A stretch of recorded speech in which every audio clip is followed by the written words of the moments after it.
fakat bir başkası önümüz bulunduğunda devletteki uçurashuvimiz, sayar uçurashuvimiz Karabağ'da ilk yakın alanda. Ben prezidentimiz tamamına bizlere vazifalar yüklep verildi. Mahallemizde 43 mahalle var. 12 tane mahallesi bize bir teşvik verildi.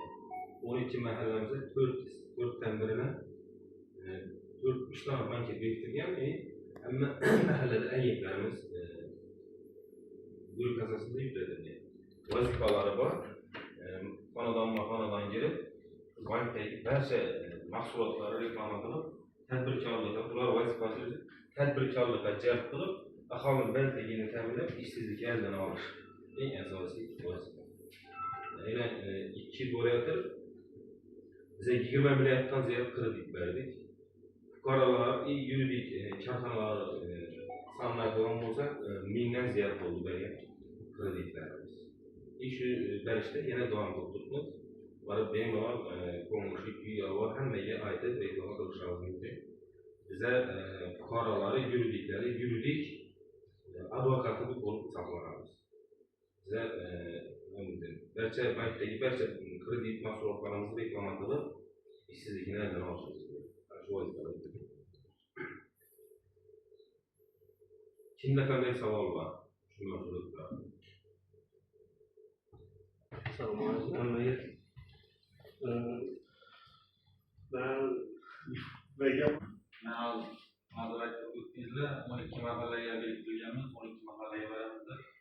Boshqa mahallada tadbirkorlik qilaman, yoki tadbirkor ochib, shu boshqa mahallada yashasak, shu kreditlardan foydalanish bilamizmi?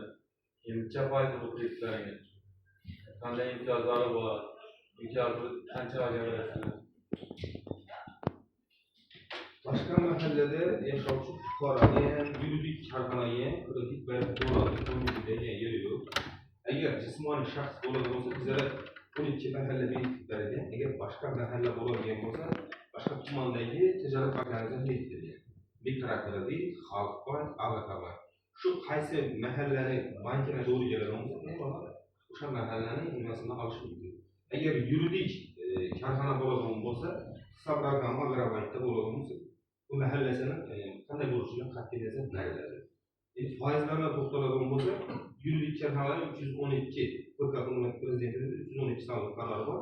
Bu mahallaning ixtisoslashuvidan kelib chiqib 22% beriladi. 5 yil muddatda. Yillik imtiyoz davri bor. Jismoniy shaxslar aytadigan bo'lsa, bizlar Agrobankda 25%. Yillik 5 yilga ham 2 yillik imtiyoz davri bor. Kimga savol qo'yaman?